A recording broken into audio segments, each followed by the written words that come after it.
এই জন্য পৃথিবীর সব নাস্তিক পাগল। কি বলছি বলেন? নাস্তিক মানেই পাগল। বলেন কি বলছি বলেন? নাস্তিক মানেই কি বলেন? নাস্তিক মানেই পাগল। তুই আমি কইছি আছে, তুই যদি কস নাই তুই দেখাইয়া ক। মনে হয় বুঝেন না? তোকে কি করতে হবে? দেখে এসে বলতে হবে। তুই তো না দেখে এসে কস কেমনে নাই। তাহলে বুঝা গেছে এটা পাগল। ঠিক, এটা কি বলেন? পাগল ছাড়া কেউ নাস্তিক হইতেই পারে না। কি বলছি কন, বুঝে কন। পাগল ছাড়া কেউ নাস্তিক কি? যেমন ধরেন আমি বললাম মোবাইলটা 10,000 টাকা, আপনি বললেন হ আমিও জানি এটা 10,000 টাকা। অথবা আপনি বলবেন এটা আমি জানি এটা 3,000 টাকা, আপনি 10,000 টাকা কোথায় মিশা কথা কইছেন। আপনি দৃঢ়তার সাথে বলতে হবে, দলিল দিয়ে বলতে হবে। 3,000 টাকা দলিল দিয়ে বলতে হবে। আমি আমারটা কইছি 20,000 টাকা, আপনি যদি বলেন এটা 3,000 টাকা, আপনাকে এটা দলিল দিতে হবে। যদি দলিল ছাড়া বলেন দূরে এটা 2,000 টাকা, তুই পাগল বেটা, তুই জানোস না, কথা কসকা, সেই দামি হয়। বলেন যে লাগে সে কি হয় বলেন? ডাক্তার সাহেব লেগে গেছে কোরআনে কারীমের সাথে। এবার 12 জন, তো গতবার কতজন ছিল, এর আগের বছর কতজন? এবার 13টা মেয়ে হাফেজা। কল্পনা করেন একটা মেয়ে হাফেজা হবে, কল্পনা করেন। তাও আমাদের এই গ্রাম থেকে। ওদের বাবা মা নানা নানি দাদা দাদি হইতে পারে সূরা ফাতিহা শুদ্ধ নাই, এরকমও অনেক মেয়ে আছে। আছে না নাই বলেন? লেকিন এক মাদ্রাসার বরকতে রব্বে কারীম ওই মেয়েদেরকে হাফেজা বানিয়ে দিয়েছে। এদের সিনায় রব যে নিয়ামত রেখে দিয়েছেন, এদের প্রত্যেককে আল্লাহ তাআলা যে নিয়ামত দিয়েছেন এবং দিবেন, এদের ওস্তাদদেরকে যা দিবেন, এদের যারা অর্থায়ন করেছে তাদেরকে যা দিবেন, তো আল্লাহ তাআলা নিজেই বলেন এগুলো কেমন জানো? তো আল্লাহ তাআলা বলেন কুল বিফাদলিল্লাহি ওয়া বিরহমাতিহি ফাবিযালিক ফালইফরাহু হুয়া খায়রুম মিম্মা ইয়াজমাউন। রব্বুল আলামিন বলেন সারা পৃথিবীর সমস্ত মানুষ যদি সম্পদ জমা করে, সারা দুনিয়ার সমস্ত জিনেরাও যদি সম্পদ জমা করে, সারা পৃথিবীর সব মানুষ সম্পদ জমা করলে যেই পরিমাণ সম্পদ হবে, কোরআনে কারীমের এক পৃষ্ঠা রব বলেন তার চেয়েও শ্রেষ্ঠ। সুবহানাল্লাহ। আচ্ছা, এর চেয়ে আর কোন শব্দ দিয়ে আমাদেরকে বুঝালে আমরা কোরআনে কারীমের দাম বুঝতাম, যে কোরআনে কারীমের দাম কত? হুয়া খায়রুম মিম্মা ইয়াজমাউন। আল্লাহ তাআলা বলেন হুয়া খায়র, এটা না শ্রেষ্ঠ। মিম্মা ইয়াজমাউন, ইয়াজমাউন শব্দের অর্থ তারা যা জমা করে। আশ্চর্য বিষয় হলো ইয়াজমাউনা বলেছে, তারা যা জমা করে। এবার তারা কারা? পৃথিবীতে জমা করে শুধু দুই প্রাণী, মানুষ আর জিন। মানুষের কি? তাহলে সারা পৃথিবীতে যত মানুষ ছিল, যত মানুষ আছে, যত মানুষ আসবে, আজকের পৃথিবীতে একজন ব্যক্তি আছে, তার নাম হলো ইলন মাস্ক। তার প্রতিদিনের বেতন হলো $27 কোটি। তার কোম্পানি তাকে বেতন দেয় প্রতিদিন কত দেয়? $27 কোটি বেতন দেয়। যদি সারা পৃথিবীর প্রতিটা মানুষ একজন একজন ইলন মাস্ক হয়, আর প্রতিটা মানুষের জন্য যদি প্রতিদিন এই পরিমাণ বেতনের বরাদ্দ হয়, যেই পরিমাণ হবে, রব্বে কারীম বলেন কোরআন ওয়ালার এক পৃষ্ঠা আমার কাছে তার চেয়েও দামি। সুবহানাল্লাহ। স্যার না না, কোরআনে কারীমের এক পৃষ্ঠা নয়, আপনি আর আমি বুঝি নাই। কোরআনে কারীমের এক শব্দ তার চেয়ে দামি। সুবহানাল্লাহ। না, আরো আগে বাড়েন, একবার সুবহানাল্লাহ তার চেয়ে দামি। সুবহানাল্লাহ। হুয়া খায়র মিম্মা ইয়াজমাউন ওয়া মা ইনদাকুম ইয়ানফাদ ওয়া মা ইনদাল্লাহি বাক। তোমাদের কাছে যা আছে সব একদিন শেষ হবে। তোমার ঈমান আমলের বিনিময়ে আমার কাছে যা জমা রেখেছো তা জীবনে কখনো শেষ হবে না। সুবহানাল্লাহ। ওমা উতিতুম মিন শাইইন ফামাতাউল হায়াতিদ দুনিয়া ওমা ইনদাল্লাহি খায়রুন ওয়া আবকা। রব্বুল আলামিন বলেন ওমা উতিতুম, তোমাদেরকে যা দেয়া হয়েছে, মিন শাইইন, মিন মিনে বয়ানিয়া, শাইইন নাকেরা, তরজমা কি আয় শাইইন আযীম, সারা পৃথিবীতে যত সম্পদ দেওয়া হয়েছে, আল্লাহ সারা পৃথিবীর সকল মানুষকে যত সম্পদ দেওয়া হয়েছে, আল্লাহ তাআলা বলেন ফামাতাউল হায়াতিদ দুনিয়া ওয়া জিনাতুহা, সারা দুনিয়াকে আমি দুভাগে ভাগ করেছি, সারা পৃথিবীর সমুদয় সম্পত্তিকে আমি দুভাগে ভাগ করেছি। এক ভাগের নাম হলো মাতাউন, আরেক ভাগের নাম হলো জিনাতুন। মাতাউন মানে যেগুলো সে খাবে, পরিধান করবে, ব্যবহার করবে, আর জিনাতুন মানে যেগুলো সে দেখবে। যেমন আমরা উপরে যেই কারুকার্য দেখছি এগুলোকে বলবে জিনাতুন, আর আপনি যেই চাটাইতে বসে আছেন এটাকে বলবে মাতাউন। বুঝেন নাই? এই জ্যাকেট গায়ে দিছি এটা হলো মাতাউন, যেটা দেখার জন্য রাখছি এটা হলো জিনাতুন। আসলে কি আমাদের মাতাউন বেশি না জিনাতুন বেশি? ডাক্তার সাহেব, আমাদের জিনাতুন বেশি। বলেন, আমরা খাওয়া, পরিধান করা, উপভোগ করা, একটা হলো ভোগ করা। আমাদের ভোগের বস্তু থেকে দেখার বস্তু বেশি। মনে হয় বুঝেন না? ভোগের বস্তু থেকে দেখার বস্তু কি? হ্যাঁ। তাহলে আল্লাহ তাআলা বলেন ওয়ামা উতিতুম মিন শাইইন, তোমাদেরকে আমি যা যা যা যা দিয়েছি সব হলো ফামাতাউল ফামাতাউন ওয়া জিনাতুন, সব হলো মাতাউন এবং জিনাতুন। ওয়ামা ইনদাল্লাহ, তোমাদের কালিমার বিনিময়ে আমার কাছে যা আছে, তোমাদের কোরআনে কারীমের বিনিময়ে আমার কাছে যা আছে, তোমাদের এক সেজদার বিনিময়ে আমার কাছে যা আছে, খায়রুন ওয়া আবকা, এগুলো শ্রেষ্ঠ এবং চিরস্থায়ী। বলেন এগুলো শ্রেষ্ঠ এবং কি? চিরস্থায়ী। এই জন্য আরেক আয়াতে আল্লাহ তাআলা বলেন, ওহ, সূরা জুমার শেষ আয়াত,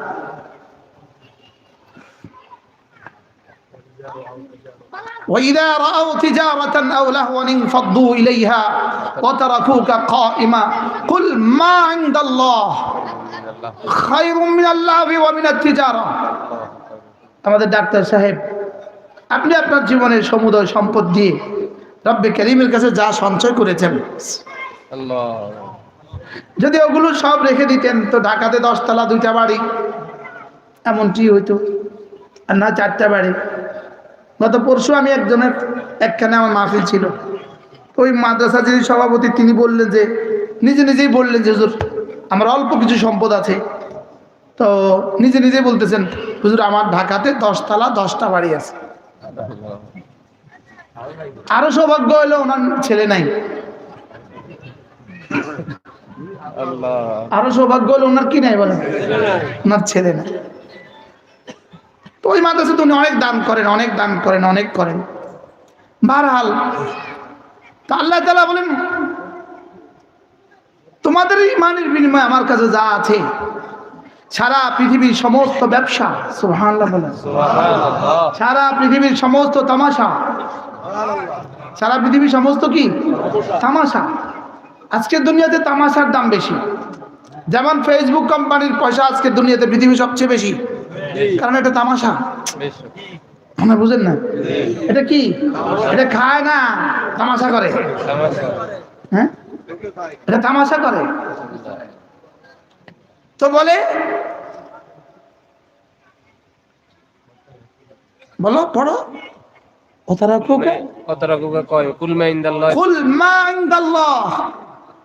যা তোমার রবের কাছে রেখেছ। বলেন, আপনার লাগে কইছে, দেখুন আমার লাগে থোড়াই কইছে, এটা আপনার লাগে কইছে আর আমার আব্বা লাগে কইছে। কুল মা ইনদাল্লাহ খায়রুম মিনাল্লাহি ওয়া মিনাত তিজারা, সারা পৃথিবীর সমস্ত তামাশা, সারা পৃথিবীর সমস্ত ব্যবসার চেয়ে তুমি যা আমার কাছে সঞ্চয় রেখেছো তা শ্রেষ্ঠ এবং চিরস্থায়ী। সুবহানাল্লাহ, সুবহানাল্লাহ। হ্যাঁ রব্বে কারীম আমাদেরকেও আমাদের জন্য কিছু জমা করার তৌফিক দান করো। আমিন আমিন। কিছু জমা করবো তো ইনশাআল্লাহ। কি কি জমা করবেন? কিছু সময় জমা করবেন, ইনশাআল্লাহ 2 নাম্বার কিছু সন্তান জমা করবেন, ইনশাআল্লাহ 3 নাম্বার কিছু মাল জমা করবেন। ইনশাআল্লাহ বলেন ইনশাআল্লাহ। ইনশাআল্লাহ। কি কি জমা করবেন বলেন? কিছু সময়। এই কিছু সময়, বলেন কিছু সময়। এই যে এখন যা দিলেন এই কিছু সময় জমা হয়ে গেল। সুবহান। এই আধা ঘন্টা সময় কি হয়ে গেল? জমা হয়ে গেল। কিছু সময় জমা রাখবেন, কিছু সময়। 2 নাম্বার সন্তান। সন্তান জমা রাখবেন। 3 নাম্বার কিছু মাল। কিছু মাল জমা রাখবেন, কিছু মাল জমা রাখবেন, কিছু মাল জমা রাখবেন। সবগুলো খেয়ে ফেলবেন না, কিছু জমা রাখবেন। কি বলছি বলেন? কিছু সময়। সবগুলো রেখে যাবেন না, কিছু জমা রাখবেন। ইনশাআল্লাহ। কিছু নিজেকে দুনিয়ার ব্যাপারে আল্লাহ তাআলার 3টা সিদ্ধান্ত আছে। একটা হলো দুনিয়া রাখা যায় না, 2 নাম্বার দুনিয়া সাথে যায় না, 3 নাম্বার দুনিয়াতে থাকা যাবে না। বেশ বেশ। সেই 3টে সিদ্ধান্ত একমত সবাই? জি। কি কি বলেন তো? দুনিয়া রাখা যায় না। বলেন রাখা যায় না, রাখা যায় না। সাথে যায় না, থাকা যায় না। দুনিয়াতে থাকা যায় না। 1 নাম্বার দুনিয়াতে থাকা যাবে না।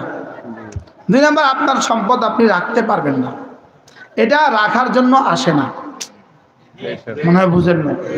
এটা রাখার জন্য কি আসে না। না, না সম্পদ রাখার জন্য আসে না, আসে রাখার জন্য। জীবনের সব মাল একসাথে করলে কত দূর হইতো? আল্লাহ। সেরাং সাহেব করতেছে, সারেং সাহেব করতেছে, তাহলে তো এই ফ্যান্ডেল ভরে যেত। জি। আমার 10 বছর জমা করলে এই ফ্যান্ডেল ভরে যেত। আল্লাহ। লেকিন না, দুনিয়া রাখা যায় না। এখন রাখা যায় না। দুনিয়াতে থাকা যায় না, রাখা যায় আর দুনিয়া সাথে নেওয়া যাবে না। না। নেওয়া যাবে না। আপনার কাছে বিকল্প কোনো থিওরি থাকলে বলতে পারেন। এবার বলেন তো সাথে যাবে কোনটা? আমার ইমান আমল। বলেন আমার সাথে থাকবে কোনটা? আমার ইমান আমল। এবার আমি থাকবো কোনটার সাথে? আমার ইমান আমল। তো যেটা রাখা যায় না এটার জন্য কি পরিমাণ চিন্তা চেতনা। যেটা রাখা যায় না এটা রাখা যায় না। 2 নাম্বার বলি থাকা যায় না। এটাতে থাকা যাবে না। 3 নাম্বার সাথে যায় না। এটা সাথে যাবে। এই জন্য ওয়ামা ইনদাকুম ওয়ামা ইনদাল্লাহ, যা কিছু তুমি রেখে দিয়েছো তোমার রবের কাছে, সুবহানাল্লাহ, তোমার কালেমার বিনিময়ে, তোমার কোরআনের বিনিময়ে, তোমার নামাজের বিনিময়ে, তোমার সাদাকার বিনিময়ে, তোমার আমরে বিল মারুফের বিনিময়ে, তোমার নাহি আনিল মুনকারের বিনিময়ে, তোমার একবার সুবহানাল্লাহর বিনিময়ে আমার কাছে যা আছে চোখ বন্ধ হলেই বুঝবা এটা না সারা দুনিয়ার সমুদ্র সম্পত্তি চেয়েও শ্রেষ্ঠ। সুবহানাল্লাহ। বাকি বুঝবো কবে? বুঝবো মরলে। বুঝবো কবে বলেন?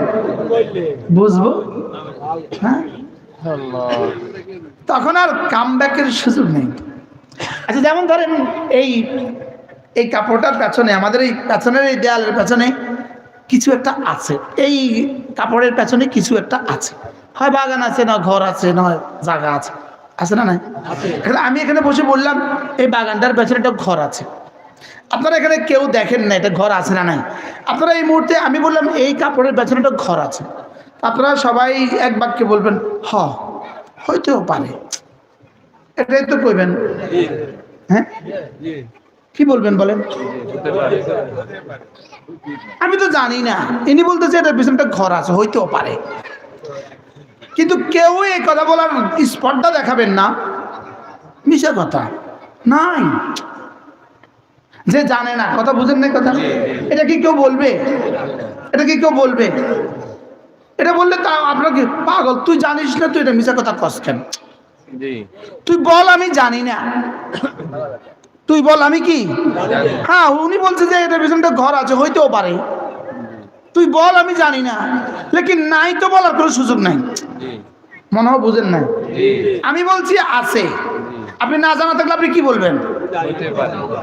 হইতেও পারে, হ্যাঁ অবশ্য, হ্যাঁ আছে, হুজুর বলছে আছে, মিশা কথা কি আর কইছি নি, আছে। অথবা আপনি বেশি থেকে বেশি বলবেন, হইতে পারে, কিন্তু নাই তো বলার উপায় নেই। বুঝাতে পারলাম না তো, নাই বলতে হলে তোকে দেখে এসে বলতে হবে। জি বুঝেন নাই, নাই বলতে হলে কি করতে হবে বলেন? এই জন্য জান্নাত নাই এটা বলতে হলে দেখে এসে বলতে হবে। বাইনা তালার মধ্যে ওয়াল ইয়ামিন আলা মা কিতাব। এই জন্য পৃথিবীর সব নাস্তিক পাগল। জি কি বলছি বলেন? নাস্তিক মানেই পাগল। বলেন কি বলছি বলেন? ঠিক নাস্তিক মানেই কি বলেন? পাগল। নাস্তিক মানেই পাগল। ঠিক তুই আমি কইছি আছে, তুই যদি কস নাই, তুই দেখাই ক। ঠিক বেশ মনে হয় বুঝেন না? তোকে কি করতে হবে? ঠিক আছে। দেখে এসে বলতে হবে। তুই তো না দেখে এসে কস কেমনে নাই, আল্লাহু আল্লাহ। তাহলে বুঝা গেছে এটা পাগল। ঠিক এটা কি বলেন? পাগল ছাড়া কেউ নাস্তিক হইতেই পারে না। কি বলছি কন, বুঝে কন। পাগল ছাড়া কেউ নাস্তিক কি? যেমন ধরেন আমি বললাম মোবাইল এটা 10,000 টাকা, আপনি বললেন হ আমিও জানি এটা 10,000 টাকা। অথবা আপনি বলবেন এটা আমি জানি এটা 3,000 টাকা, আপনি এটা 10,000 টাকা কোথান কা, মিশা কথা কইছেন। আপনি দৃঢ়তার সাথে বলতে হবে, দলিল দিয়ে বলতে হবে, 3,000 টাকা দলিল দিয়ে বলতে হবে। জি আমি আমারটা কইছি 20,000 টাকা, আপনি যদি বলেন এটা 3,000 টাকা, আপনাকে এটা দলিল দিতে হবে। যদি দলিল ছাড়া বলেন দূরে এটা 2,000 টাকা, তুই পাগল বেটা, তুই জানোস না, কথা কসকা বলবি কি বলবে না বলেন? 1.25 লাখ আম্বিয়া বলেছে জান্নাত আছে। ঠিক সুবহানাল্লাহ বলেন। সুবহানাল্লাহ 1.25 লাখ নবীরা বলেছে জাহান্নাম আছে। সুবহানাল্লাহ 1.25 লাখ নবীরা বলেছে একবার সুবহানাল্লাহ 7 আসমান 7 জমিনের চেয়ে ভারী। সুবহানাল্লাহ 1.25 লাখ নবীরা বলেছে একবার কালেমায়ে তৈবা 10 দুনিয়ার চেয়ে ভারী। তুই বলতে হবে হ্যাঁ যা বলেছে ঠিক বলেছে, এক, অথবা হইতেও পারে 2, কিন্তু নাই এটা বলার সুযোগ নাই। জি আমি তো আপনাদেরকে বুঝাইতে পারলাম না। হ্যাঁ কেন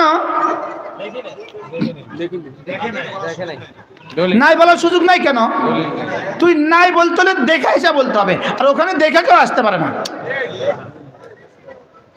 দেখছি আমি কি বুঝাতে পারছি? তাহলে এবার বলেন তো দেখি, এতক্ষণ যা বলা হয়েছে আল্লাহর কাছে আমাদের জন্য যা জমা আছে তা দুনিয়ার চেয়ে শ্রেষ্ঠ, সত্য না মিথ্যা? আমরা তো আলহামদুলিল্লাহ সত্যবাদী, আমরা সত্যবাদী ইমানদার, এই জন্য আমরা সত্য বলে ফেলছি। সত্য না মিথ্যা? তাহলে কোরআনের এক হরফের দাম সারা দুনিয়ার চেয়ে দামি। সত্য না মিথ্যা? না আবার বলতে হবে সত্য না মিথ্যা? না যদি সন্দেহ লাগে তো কোন মিথ্যা কোন না বলতে হবে, হয় সত্য না মিথ্যা। না ঠিক করেন কিন্তু সত্য না মিথ্যা বলেন? বলেন কোরআন সারা দুনিয়ার চেয়ে দামি, সত্য না মিথ্যা? সত্য কেমনে কইছেন? যদি আপনি কইছেন যে লাগে আমি কইছি সত্য, রাসূল বলছে সত্য। যদি আপনি সাহস লাগে কোন মিথ্যা? যে মিথ্যা কইব তার একটাই প্রমাণ দিতে হবে, তুই মইরা আইসা ক। ঠিক ঠিক তুই মইরা আইসা ক, লেকিন তুই তো মরার সুযোগ নাই, মরলে তো আসার সুযোগ নাই। বুঝেন নাই কথা বলেন? তাহলে আমরা কি বুঝলাম? সত্য বলেন, কি বুঝছি বলেন? আবার বলেন সত্য, মিথ্যা না তো? সত্য তো। সত্য এবার সত্য আপনি বললেন, আপনি আপনার ছেলেটাকে পড়ালেন না কেন? আল্লাহ তাইলে বোঝা গেছে আপনার বিশ্বাস ঘুমিয়ে গেছে। বেঈমানের দিলে বিশ্বাস নাই, মরে গেছে। আর আমরা যারা করছি না, বিশ্বাস করেই বসে আছি, আমাদের বিশ্বাস ঘুমিয়ে গেছে। বেশ কি আপনার কি মামা কমো না ভাই কম? এখানে আমাদের কেউ মামা আছে, কেউ নানা আছে, কেউ ভাই আছে। আমাদের বিশ্বাস ঘুমিয়ে গেছে, বেঈমানের বিশ্বাস মরে গেছে। আর আমাদের বিশ্বাস কি হয়েছে বলেন? এই ঘুমন্ত বিশ্বাসকে জাগাতে হয় কোনো না কোনো আল্লাহ ওয়ালাদের সোহবতে গিয়া। ঠিক ঠিক কারণ ঘুমের মানুষ কখনো ঘুমন্তকে জাগাতে পারে না। ঘুমন্তকে জাগাইতে হলে জাগ্রত লাগে। আল্লাহু আকবার আল্লাহ ঘুমন্তকে জাগাইতে হলে কি লাগে বলেন? জাগ্রত দিল লাগে, জাগ্রত দিল। আল্লাহ ওয়ালাদের দিল হলো জাগ্রত দিল। সুবহানাল্লাহ বলেন। এজন্য আল্লাহ তাআলা বলেন ওয়ালা তাকুম মিনাল গাফিলিন, তুমি গাফিল হইও না, খবরদার তুমি কখনো গাফিল হইও না। আল্লাহ রাসূলকে বলেন তুমি গাফিল হয়ে যেও না। এরপরে কি বলেন? আমাকে বলেছেন তুমি গাফিল হইও না, এটা আল্লাহ তার রাসূলকে বলেছেন তুমি গাফিল হইও না। এরপরে কি বলেন? ওয়ালা তুতি মান আগফালনা কলবাহু আন যিকরিনা ওয়াত্তাবা হাওয়া। শুধু তুমি গাফিল হইও না এখানে শেষ করে নাই, এরপরে বলেছে যে গাফিল হয়ে গেছে তুমি না, খবরদার তাকে বন্ধুও বানাবা না। কি বলছে বলেন? তাকে বন্ধু বানায় না। আশ্চর্য। এক নম্বর নির্দেশ হলো তুমি গাফিল হইও না, আর দুই নম্বর নির্দেশ কি? তাকে বন্ধু বানায়। যে গাফিল হয়ে গেছে বলেন এই গাফিল হয়ে গেছে। তুমি তাকে বন্ধু কি থেকে গাফিল হয়ে গেছে? আং যিকরিনা, আমার জিকির থেকে। জিকিরের এক নম্বর তর্জমা হলো কোরআন। সুবহানাল্লাহ। সুবহানাল্লাহ বলেন। জিকিরের এক নম্বর তর্জমা কি বলেন? এই জন্য কোরআন জিকিরের এক নম্বর তর্জমা। কোরআন হলো জিকিরের এক নম্বর তর্জমা, আর জিকিরের এক নম্বর তর্জমা হলো কোরআন। কোরআনের এক নম্বর তর্জমা হলো জিকির। সুবহানাল্লাহ বলেন। সুবহানাল্লাহ। বলেন কোরআনই জিকির, কোরআনে জিকির, জিকিরেই কোরআন। জিকিরে কোরআন। তাহলে ওয়ামান ওয়ালা তুতি মান আগফালনা কলবাহু আন যিকরিনা, যাকে আমি জিকির থেকে গাফিল করে দিয়েছি